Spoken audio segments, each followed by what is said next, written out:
Pour la jeunesse, Challans veille bien sûr au bien-être de ses jeunes. Alors, tout à l'heure Jean-Jacques en a parlé, le projet éducatif local s'est déjà fait sentir en 2014. L'objectif de ce projet est de mettre en cohérence les actions à destination des jeunes et parmi les axes de travail du PEL, la diversification et le renforcement de l'offre de loisirs, le soutien à la parentalité qui devient de plus en plus important, ont été largement développés cette année. Alors, nous avons une petite vidéo, et tout de suite, vidéo qui retrace l'action des jeunes à Challans en 2014, et je vous propose de la regarder.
Ce que vous venez de voir, c'est fait partie des animations qui sont intitulées C'est pour les jeunes.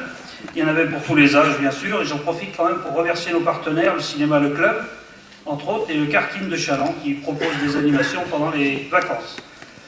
Un terrain multisport a été mis en place devant la médiathèque. Alors cette démarche vient compléter d'autres équipements en accès libre. Nous avons l'aire de jeu pour les enfants Place de l'Europe que vous connaissez, le skatepark tout à côté, les terrains de sport enherbés à la Plaine des Sports, ou encore les jeux et parcs de loisirs de la Savillière. Alors cet été même, sous la houlette de Martine Barrault, qui est donc chargée de la jeunesse, le service jeunesse proposait aux Chalandais âgés de 15 à 25 ans des billets aller-retour à 1 € pour aller à la plage à Saint-Jean-de-Mont. C'était une première année, ça a très bien fonctionné. Je pense que nous reconduirons cette action l'année prochaine. Et je voudrais associer à tout ce que je viens de dire sur les jeunesses, le conseil municipal jeune, car ils ont souvent, beaucoup d'actions été à l'initiative des projets. Cette année, ils sont à étudier la possibilité de réaliser une aire de jeu sur le parc de la Coursonnière. L'autre fait marquant pour 2014, c'est bien sûr la mise en place de la réforme des rythmes scolaires et pour ce qui nous concerne, les nouvelles activités périscolaires pour les écoles des publiques chalandaises. Alors, cette réforme qui nous a été imposée, vous le savez, a quand même modifié beaucoup l'organisation des familles de la ville, ça c'est certain, des associations aussi. Nous avons décidé de la gratuité de ces nouvelles activités. L'objectif était que toutes les propositions d'activités, je parle, soient bien cohérentes face à la problématique de la journée de l'enfant, qui ne doit pas être dans la suractivité, il doit pouvoir souffler. Aujourd'hui, ça fonctionne, 90% des enfants sont inscrits aux nouvelles activités périscolaires. Un petit bémol pour les maternelles qui semblent fatiguées. Donc les retours des enfants et des familles seront pris en compte, des réajustements seront nécessaires. Et là aussi, je vous propose une petite vidéo sur les nouvelles activités périscolaires de Challans.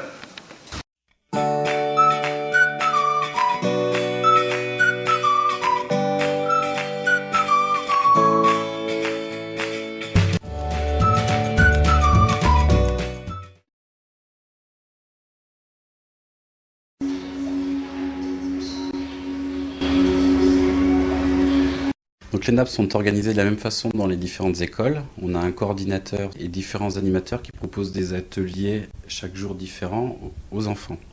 Donc les enfants ont le choix entre des activités sportives, récréatives, des activités manuelles, artistiques ou de création. Et ils ont aussi la possibilité de se reposer. 1, 2, 3, 4, 5. On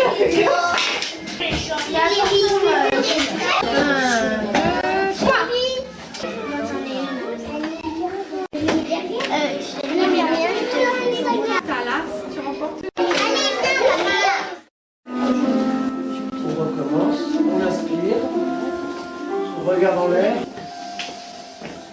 on s'étire, on s'étire, on s'étire, soufflez, et on se laisse tomber comme ça.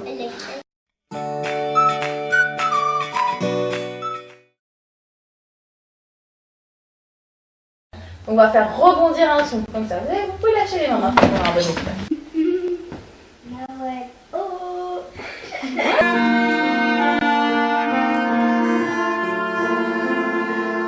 Faire un dessin parce que il y a la dame, on a fait comme si on dormait et elle nous a fait de la flûte traversière et quand elle avait fini, il fallait se réveiller comme un matin et après il fallait le dessiner sur une feuille.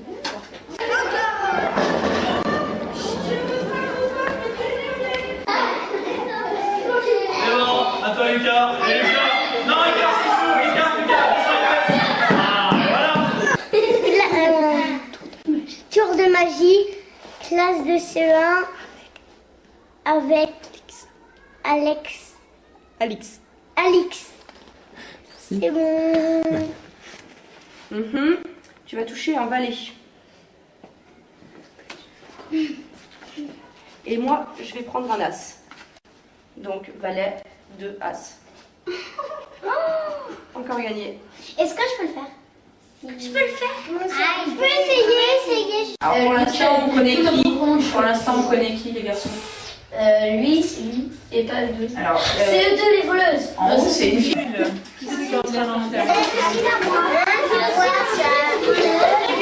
Bah écoute, tu te débrouilles, hein. Vas-y.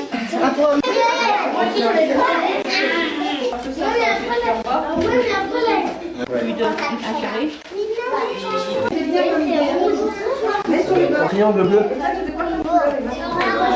Et mon poids. Les enfants d'élémentaire apprécient beaucoup ce temps nappe d'activités un peu récréatives, nouvelles, originales parfois. Et certains parents nous ont dit qu'une fois rentrés à la maison, eh bien, ils étaient plus facilement prêts à se mettre au travail, puisqu'il y avait eu un temps de loisir entre la fin de l'école et le retour à la maison.